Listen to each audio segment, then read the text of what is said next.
안녕하세요. 복음주의와 개혁주의 신학을 공부하고 카이칸 독립교단에 소속된 김태민 목사라고 합니다. 오늘의 주제는 부르심을 생각하라는 것입니다. 여러분, 모든 목적에는 부르심이 있습니다. 여러분이 그냥 이 세상에 태어난 것이 아닙니다. 사랑하는 부모님이 서로 만나서 그게 목적이 되었고 그 이후로 아이를 이제 태어나게 되는 것이죠. 하나님도 세상에 목적이 있으셨습니다. 이 세상이 그저 우연으로 탄생된 것일까요? 만들어진 것일까요? 삼위일체 하나님의 목적으로 이 온 우주가 부르심을 받게 된 것입니다. 목적이 분명히 있어야 됩니다. 목적이 없으면 부르심이 없어요. 하나님은 누구를 뜻하냐면 성부 하나님, 성자 하나님, 성령 하나님을 뜻합니다. 요즘에는 자기가 하나님이라고 해서 이렇게 좀 이야기를 해야 될 것 같아요. 그래서 어머니 하나님이든지 무슨 소녀 하나님이든지 이렇게 이야기하는 사람들이 있어요. 오직 하나님은 삼위일체 하나님밖에 없다는 것입니다. 삼위 하나님의 사랑으로 이 세상이 창조된 것이에요. 삼위 하나님의 사랑으로. 그분의 사랑이 너무 충만하여서 인간을 창조하신기까지 이르렀어요. 인간을 창조하실 때 삼위 하나님이 너무 완전한 사랑으로 인하여서 이 세상이 창조됐는데 그게 에덴 동산이라고 하는 것이에요. 에덴 동산은 완벽해요. 누가 계셨기 때문에 삼위 하나님이 함께 통치하시고 다스렸기 때문에 너무 완벽한 곳이에요. 바울 사도는 고린도 교회를 향하여 부르심을 생각하라 기록하고 있습니다. 무엇을 생각하라고요? 부르심을 생각하라는 것입니다. 이야기하셔도 돼요. 그는 목적을 이야기하는 것이죠. 고린도 교회에 향하여서 이야기한 것이에요. 고린도 교회는 생각해야 됐어요. 고린도 교회가 무엇을 잊어버렸냐면 부르심에 대해서 잊어버린 것이에요. 하나님의 부르심, 그 목적에 대해서 잃어버린 것이죠.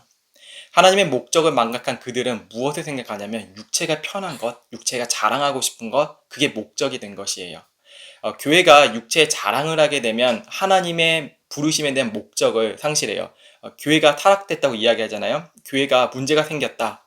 교회에 크나큰 일들이 벌어지고 있다. 이거 딱 말들이 있으면, 이런 뉴스들이 있으면 무엇을 잃어버렸냐면 하나님의 부르심을 생각하지 않는다는 것이에요.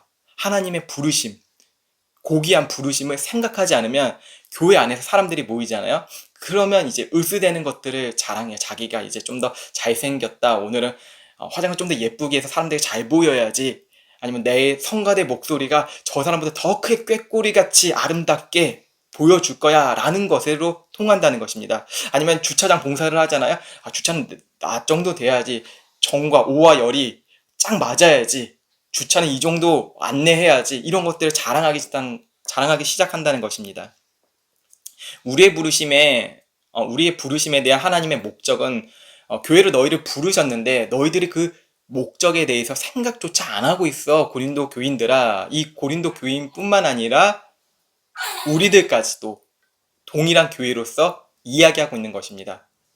2000년 전에 그 고린도 교회와 지금 우리가 다니고 있고 여러분이 섬기고 있는 그 교회, 동일한 교회입니다. 바울 사도는 동일하게 이야기하는 것입니다. 24절에서도 우리가 읽지 않는 지난주에 설교였죠. 24절에서도 부르심을 이야기하고 있고 26절에서도 부르심을 생각하라 이야기가 나옵니다. 이런 반복하잖아요.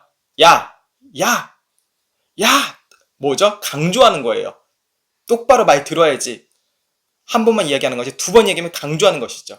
위험해 보다 위험해 이게 더 강조된 것이죠. 부르심을 생각해라. 부르심을 생각해 봐야 돼. 강조된 것입니다. 부르심을 반복적으로 이 바울 사도가 기록한 것은 그만큼 중요하다는 것입니다. 이것은 그리스도인의 인격적인 반응이에요. 우리는 하나님을 인격적인 하나님으로 믿습니다. 그래서 성경은 하나님의 인격이 담겨져 있어요. 성경에 기록되었다는 것은 하나님이 말씀하고 계시다는 거예요. 그래서 이 부르심에 대해서 자주 상기해야 된다는 거예요. 상기라는 것은 반복적으로 우리가 생각을 해야 된다는 것이죠. 생각. 고린도 교인들은 하나님의 영광스러운 부르심 앞에서 자격이 있는 사람일까요? 없는 사람일까요? 여러분, 교회 다닌다는 것이 내가 잘났기 때문에 교회 나가는 것일까요? 이런 마음으로 예배를 드리나요? 내가 설교를 좀 잘하기 때문에 이 교회를 섬길 수 있어 나만이 이런 사상과 생각으로, 이런 철학으로 교회를 섬기고 계신가요? 여러분은 어떠한 존재이길래 하나님께 예배를 드리시나요? 어떠한 존재이길래 봉사하고 계시나요? 성령으로 봉사하라 그랬잖아요. 하나님의 힘으로 봉사하고 성령으로 설교해야 돼요. 하지만 자기가 잘난 척감으로 육체에 나온 욕심으로 설교를 하거나 봉사를 하게 된다면 우리는 우리 자신이 어떠한 자격에 대해서 망각한 존재라는 것입니다. 그들의 외적인 모습, 고린도 교인들의 외적인 모습은 형편이 없었어요. 바울 사도는 그들의 지적인 능력이 뛰어나지 않는다고 말씀하고 있어요. 지적인 능력이 무엇이죠? 똑똑한 사람들이 교회 안에 많이 없다는 것입니다. 세상적으로 학벌이 뛰어나지도 않는다는 것이죠. 초등학교에 있는 수준, 그 이하인 사람들이 교회에 모인다고 생각해 보세요. 여러분 그 집단에 향해서 무엇이라고 생각할 것입니까? 초등학교의 1, 2학년 수준이에요. 어떠할 것 같아요? 고학력자들이 보기에는 그 모임이 되게 유치하고 수준 낮고 구원이 전혀 없을 거라고 생각할 수밖에 없지 않나요? 야, 너네들이 어떻게 이 사회 안에서 구원을 이룰 수 있니? 사회적 구원도 못하는데 너희들이 어떤 지혜도 없는데 영향력과 힘을 발휘할 수 있겠니? 그게 바로 고린도 교회라는 것입니다. 그 시대 헬라 사람들은 자기 철학, 인생의 무엇인지 너무나 확고하고 뛰어난 사람들이었어요. 고린도 교인들을 향하여서 헬라 사람들은 무엇이라 생각했을까요? 그들의 철학 수준은 형편없이 보여요. 어떻게 예수가 죽어서 부활했고 그게 영원한 생명으로 이어질 수 있냐? 상식적이지 않다. 철학적으로 맞지도 않다. 인문학적으로 틀렸어. 이렇게 이야기하는 것이죠. 뛰어난 지혜 있는 사람이 없다는 것이에요. 고린도 교인에게. 비난과 비하를 받아도 마땅히 할 말이 없는 모임이 바로 교회라는 것입니다. 고린도 교회의 모습이 그거라는 것입니다. 하나님의 방법은 무엇이냐면 세상에 보잘것없는 사람을 부르십니다. 우리 집이 되게 부자일까요? 여러분? 너무나 금과 은이 넘쳐날까요?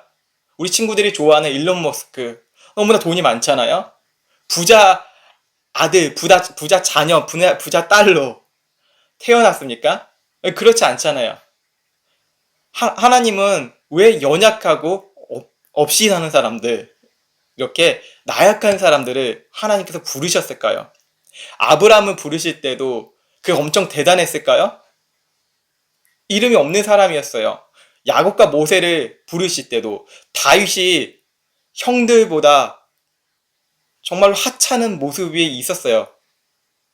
다윗의 아버지가 자녀들을 이제 사무엘 앞에 불렀을 때도 다윗은 없었어요. 그런데 하나님께서는 중심을 보시고 마음을 보세요. 다윗이 열심히 이제 아버지의 명령을 받들어서 양을 치고 있었잖아요. 사무엘은 이 아들들 말고 보이지 않는 아들 한 명 더 데리고 와, 이렇게 이야기해요. 무엇이죠? 하나님은 형편없이 보이는 이 세상 속에서 우리를 부르셨다는 것이죠. 이 세상의 형편보다 더 형편없는 우리를 부르셨다는 거예요. 이스라엘이라는 한 민족이 있어요. 하나님께서는 그 이스라엘 민족을 강성해서 좀 더 외모가 뛰어나고 키가 크고 이런 모습이 뛰어나서 부르신 것이 아닙니다. 그들은 너무나 연약한 존재였어요. 아주 작은 민족을 하나님께서 부르셨다고 성경에 기록되어 있어요. 하나님은 작고 보잘것없는 자들을 통하여서 자신의 영광을 드러나십니다. 엘리트 교회는 없어요, 여러분. 능력 있는 목사를 막 얘기하잖아요. 능력 있는 종들을 이야기하잖아요. 그런 사람들 하나님 앞에서 없어요. 아무도 하나님 앞에서 없어요. 자랑할 수 없다는 거예요. 하지만 사람들은 기독교 문화 안에 있으면 막 축혀 세우고 그러잖아요. 정말로 하나님의 사람, 신실한 하나님의 능력이 나간 종들은 자신이 드러나기 원치 않아요. 왜? 하나님의 영광만 드러나면 그것으로 만족한다는 것이죠. 아침에 깰 때에 주의 형상으로 만족한다고 다윗이 고백했잖아요. 하나님의 사람들은 내가 가지고 있고 소유 있고 나에게 은사로 자랑하지 않아요. 하나님의 형상, 그 사랑으로만 만족한다는 것이죠. 하지만 세상은 달라요. 우리가 세상적인 가치를 갖고 있으면 이스라엘을 붙잡고 노예를 붙잡고 있는 바로와 같은 모습으로 살아가게 될 것이에요. 하나님께서는 바로의 교만을 꺾은 것을 보여주세요. 바로는 이스라엘이 하나님을 예배하는 것을 매우 싫어했어요. 우리가 예배에 대해서 이야기했잖아요. 사람은 예배 드리는 거 되게 싫어해요. 오히려 자기를 예배하는 거 좋아해요. 자기를 예배 드리는 건 무엇이죠? 자신 좋아하는 것을 하는 거예요. 술을 마시거나 아니면 마약을 하거나 아니면 내가 좋아하는 게임에 미쳐 있거나 아니면 이성적 연예인을 좋아하고 이성 간의 사랑을 너무나 강조하거나 아니면 자기가 자동차를 좋아하거나 아니면 자기 명예를 사랑해요. 육체의 모습을 너무 좋아해요. 그게 바로 예배한다는 것이죠. 자신이 찬양받는 것을 원하는 게 바로 바로의 모습이었어요. 세상은 높은 자리에서 노예를 소유하고 싶어 해요. 노예를 소유하고 싶어 해요. 감옥을 여러분 보면 펜타곤 감옥이라고 이제 아주 높은 곳에 이제 간수가 있고 그 밑에는 죄수들이 있어요. 거기에서 감시하는 거예요. 사람은 그렇게 감시하는 거 되게 좋아하거든요. 그래서 높은 이제 빌딩이나 그런 아파트에 사는 사람들 있잖아요. 그 낮은 곳에 있는 사람들을 이렇게 바라보고 노예처럼 여기는 걸 좋아해요. 어느 자리에나 마찬가지예요. 높은 자리가 있잖아요. 그 높은 자리에서 이제 낮은 위치에 있는 사람들을 깔보는 걸 되게 좋아해요. 그래서 우리가 회사에 가보면 이제 신입사원이 되잖아요. 근데 기존에 있는 사람, 아주 악한 사람이 있어요. 그 사람은 막 괴롭혀요. 야, 너 이거밖에 못하냐? 멸시해요. 야, 너는 인격을 말살시켜요. 그게 인간의 더러운 모습이에요. 저도 죄인이고 우리 모두가 죄인이에요. 그런 마음들이 있어요. 그래서 이렇게 이야기하잖아요. 저 목사님은, 저 사람은 처음에는 되게 착하고 신실했는데 어떻게 저 자리에 가면 저렇게 변질될 수 있을까? 라고 이야기한다는 거예요. 자리가 사람을 만든다는 거요? 아닙니다. 자리는 인간을 더 교만하게 만들 뿐입니다. 높은 자리에 있어서 아닌 척하면서 교만할 수가 있다는 것이죠. 이 자리 뺏길까봐 신실한 척할 수도 있어요. 거룩한 척할 수 있다는 것이죠. 하나님은 강대한 국가인 그 이집트를 부끄럽게 하셨습니다. 교만한 이 세상은 부끄럽게 하세요. 무엇으로요? 하나님의 영광과 능력으로 부끄럽게 하신다는 것이죠. 고린도전서 1장 28절 29절 우리 오늘 읽은 이 말씀의 본문이 그것을 증명하고 있다는 것이죠.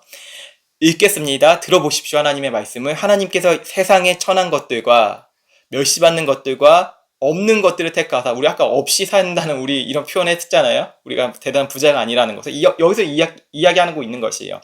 있는 것들을 어떻게 하려고? 패하려고 하시나니, 부자와 같은 사람, 권력을 잡은 사람들을 패하려고 하신다는 거예요. 자기의 욕심에 따라 사는 사람들. 이는 아무 육체도 하나님 앞에서 자랑하지 못하게 하려 하심이라. 누구라고요? 이는 아무 육체는 뭐예요? 우리 육체 가졌어요? 안 가졌어요? 우리 영혼으로 지금 살고 있는 거예요? 육체 있잖아요. 육체가 있으니까 자동차 타고 이동해야 되잖아요. 총에 맞으면 우리는 죽지 않나요? 여러 발 총을 막 맞으면? 죽잖아요. 죽을 수밖에 없잖아요. 우리 몸이 작년의 얼굴과 지금의 얼굴이 다르잖아요. 변하고 있잖아요. 나이 들고 있잖아요. 성장하고 있잖아요. 우리 육체잖아요. 이 육체가 하나님 앞에서 잘난 척하지 못한다는 거예요. 잘난 척하지 못한다는 거. 우리는 이 잘난 척 때문에 되게 마음이 힘들잖아요. 누가 좀 더 잘나게 보이면 여러분 힘들지 않나요? 비교함을 가지고. 이게 고린도 교인들의 모습이었다는 것이죠. 이 교회들의 모습이라는 것입니다. 분쟁해요. 육체적인 것들, 드러나는 외적인 것들을 가지고 너무너무나 자랑한다는 것이죠. 하나님의 일하심은 인간의 합리적인 생각에 있지 아니하였습니다. 오히려 세상에서 멍청해 보이는 일들로, 멍청해 보이는 사람들로 하나님의 지혜를 드러나게 하셨습니다. 이스라엘은 애굽에서 하나님의 구원을 받았을 때 그들이 하였던 일은 무엇이냐면 찬양하는 것이었습니다. 이스라엘이 이집트 노예로 살 때, 이집트 이야기 아시죠? 10가지의 재앙을 만났잖아요. 그때 이스라엘 백성들이 뭔가를 했나요? 한 가지라도 숟가락을 좀 더 얹혀봤나요? 하나님의 일하심에 대해서? 전혀 하지 않았어요. 모든 것을 하나님이 하셨어요. 그래서 이스라엘 백성들이 할 수 있었던 것은 찬양밖에 없었어요. 그들의 삶 자체가 하나님의 찬양으로 물들었어요. 모든 예식이 있잖아요. 이스라엘 백성 에게 하나님께서 명령하셨잖아요. 예식의 모습들을, 과정들을 하나하나 명령하셨어요. 이 모든 것이 하나님 찬양이 담겨져 있는 거예요. 바로 하나님의 부르심 속에서 삼위 하나님의 일하심을 바라고 왔기 때문이에요. 그들 삶이 찬양받게 될 수밖에 없다는 것입니다. 이해 가시나요? 여러분, 유명한 사람이 여러분을 초청하면 얼마나 기분이 좋겠습니까? 우리가 흔히 유명하는 이제 어린 친구들이 있으니까 BTS 형아들, 오빠들이 여러분을 초청했어요. 그 BTS 사는 집인데 파티를 초청했어요. 여러분 얼마나 기분이 좋겠습니까? 그 사람이 심지어 존경을 받는 사람이에요. 이 세상에서. 그 사람이 여러분의 초청을 해줬어요. 여러분은 가만히 입 닫고 있겠습니까? 입을 꾹 닫고 초청을 받았어 이러고 살 것입니까? 그 사람에서 자랑하지 않을 것입니까? 그 사람이 나를 초청했어. 야, 나 같은 사람을 초청했다니까. 얘 있을 수 있는 일에 뭐 놀라워 하는 거예요. 그게 바로 하나님이 초청이라는 것입니다. 나 같은 죄인을 부르셨다는 것이죠. 여러분이 그 나 같은 죄인을 부르셨다는 그 확신이 있으면 우리가 회복된다는 거예요. 그래서 바울사도는 생각하라, 하나님의 부르심을 생각하라 라고 하는 것이죠. 생각한다는 것은 그저 한 번만 생각하고 그래야지 이렇게 사는 게 아니에요. 생각하라는 것은 반복적으로 이야기했잖아요. 부르심을 생각하라, 깊게 생각한다는 거예요.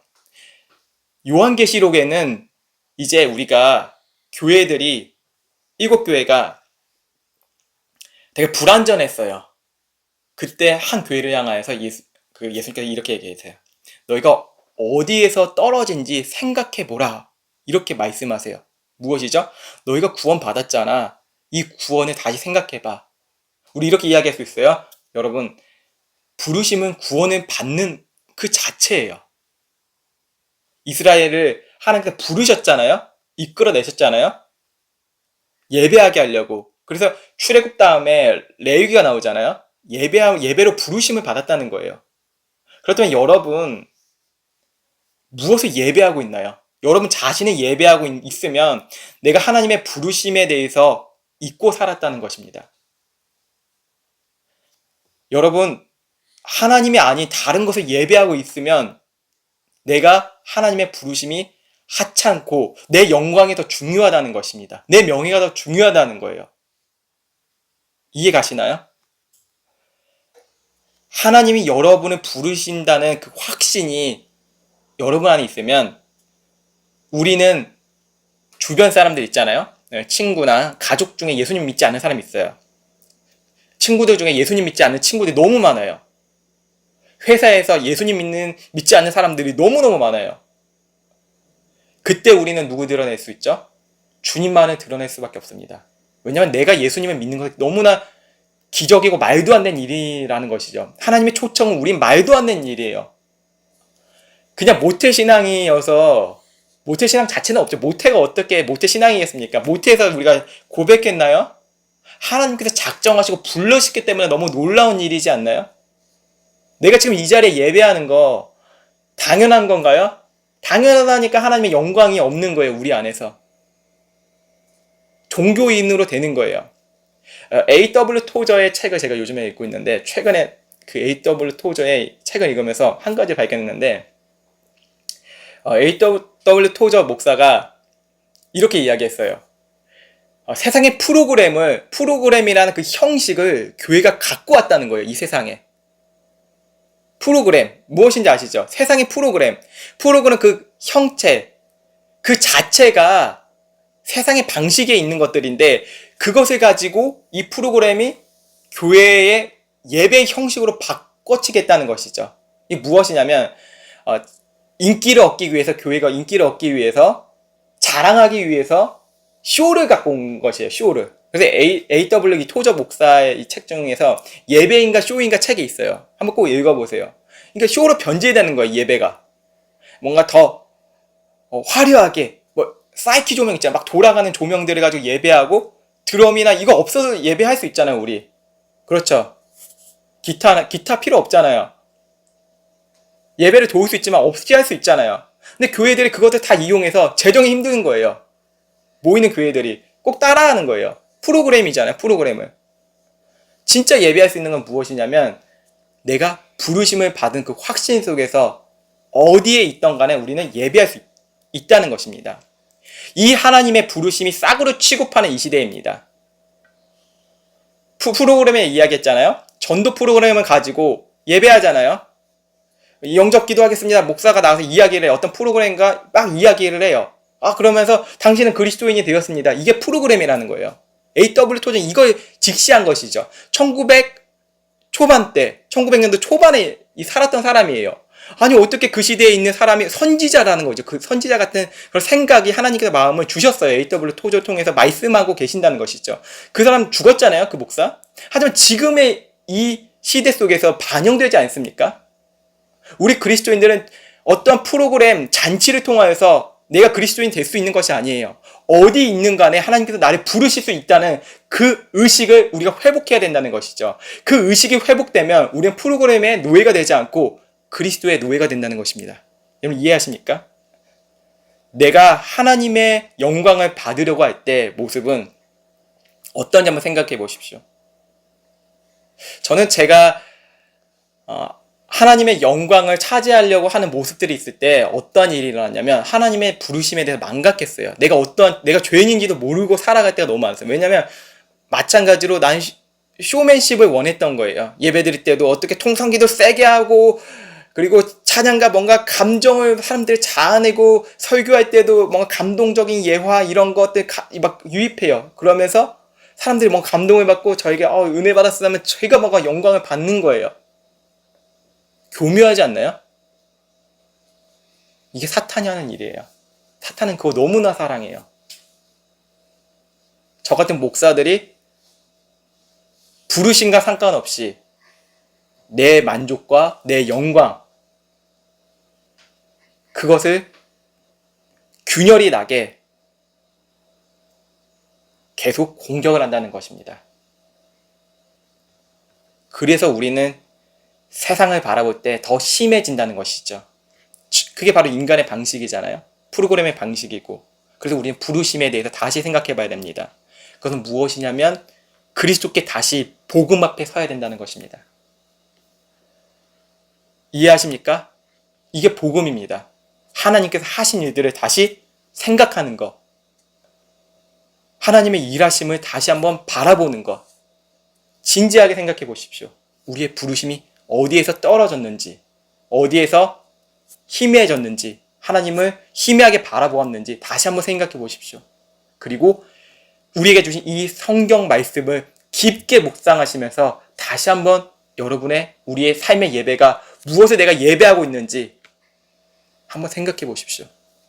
내가 그리스도인인 척 하고 있는지 생각해 보라는 것입니다. 우리는 가짜 그리스도인이 아니라 이 세상을 살면서 진짜 그리스도인이 되어서 죽어야 되지 않겠습니까? 잘난 척하는 이 교회 속에서 우리는 그리스도만을 드러내는 하나님의 백성들 되시길 주의 이름으로 축원합니다. 주의 영광은 영원할 것입니다. 기도하시겠습니다. 하나님 감사합니다. 주의 영광을 우리에게 드러내 주시고 성령 안에서 함께할 수 있도록 우리를 도와주시옵소서. 우리의 힘이 아닌 하나님의 능력으로 살아가는 하나님의 자녀들 될 수 있도록 도와주시고 이 세상을 살아갈 수 있는 힘이 오직 성령 하나님께 있음을 고백하며 인정하며 나아갑니다. 주님 일하여 주시옵소서. 세상을 이길 수 있는 용기를 더하여 주시옵소서. 살아계신 예수 그리스도의 이름으로 간절히 기도드립니다. 아멘.